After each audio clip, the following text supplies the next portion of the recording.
Hello，大家好啊！歡迎大家收睇新聞廣播。哇，期待已久嘅世界盃終於就揭幕啦！嚟緊星期四深夜3點，亦即係星期五嘅凌晨3點鐘啊，將會上演就揭幕戰啦。主辦國之一嘅墨西哥就會響主場迎戰南非嘅。咁呢個起碼都可以話係熟口熟面啦。咁啊，事關2010年當年嘅南非世界盃啊，揭幕戰都係就南非係對住呢一個就墨西哥，只不過當時就主客倒轉啦。南非就係10年嘅主辦國，今屆就輪到就墨西哥有呢個就主場之利嘅。仲記得翻就10年世界盃啦，當時有響呢個世界盃嘉年華節目方面啦，小弟都作咗一首打氣歌就幫呢個南非打氣。歌名就叫做就係南非高高高嘅，南非高高高啊！球員大髀 very 粗，咁呢個就係呢個副歌嘅歌詞之一啦嚇。唔知大家仲有冇咩特別嘅印象啦？咁但係可惜啦，當屆響揭幕戰南非都係贏唔到嘅，都係同墨西哥就握手言和嘅啫。咁嚟到今屆方面就更加不被睇好啦。點解呢？始終今次墨西哥嘅主場之利方面係非一般嘅主場之利嚟嘅。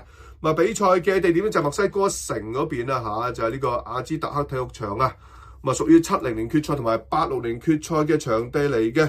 咁呢個球場嘅特色就係海拔係高達2200米啊，係屬於就今屆16個就主辦場地方面最高海拔嘅一個球場嚟嘅。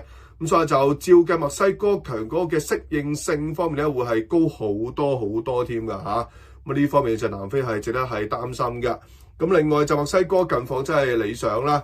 2026年就踢咗8場嘅國際 A 級賽事係攞到6勝2和不敗嘅戰績嘅。咁啱啱早前就對住塞爾維亞啦，雖然球隊就後防犯錯先失手，但係最終都能夠係5-1係反炒對手㗎。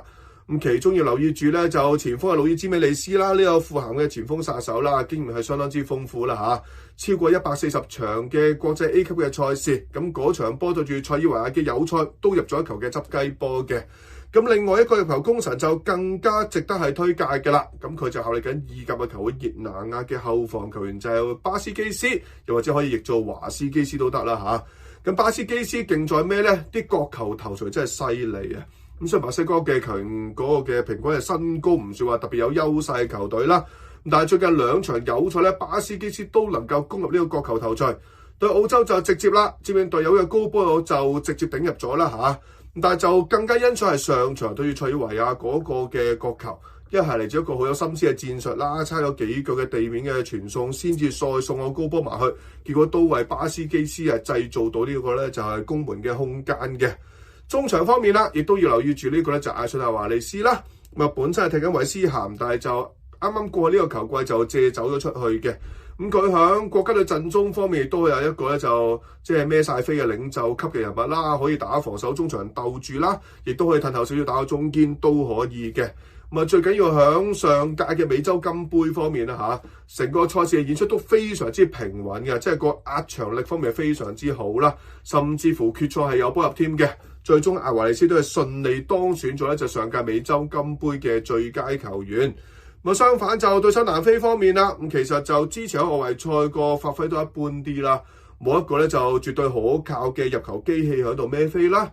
外圍賽首席射手講嘅係賴奧科士打，踢緊般尼嘅球員，仲有就阿普利斯都入咗2個嘅外圍賽嘅入球嘅啫。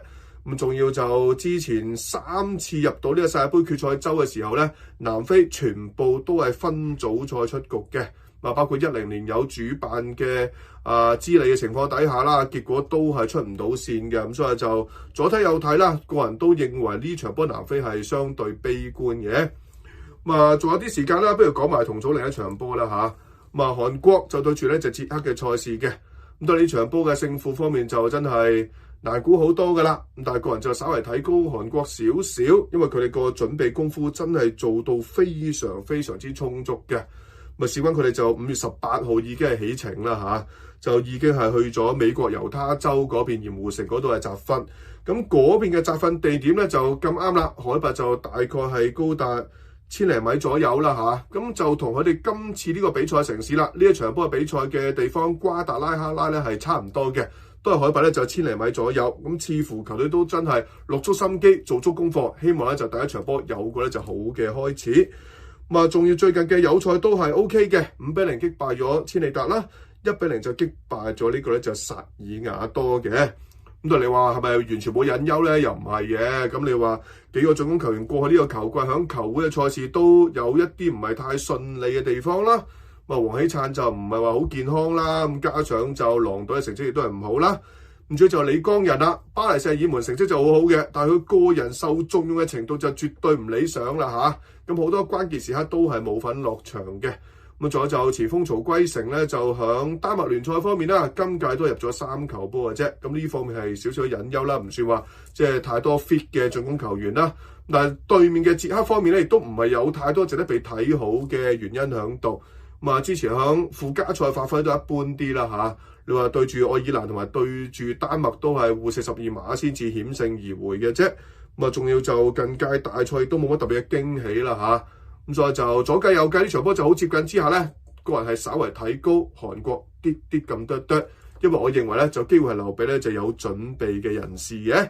好啦，咁啊今集就講住咁多先啦，約定各位啦，下集再傾過波經，耶！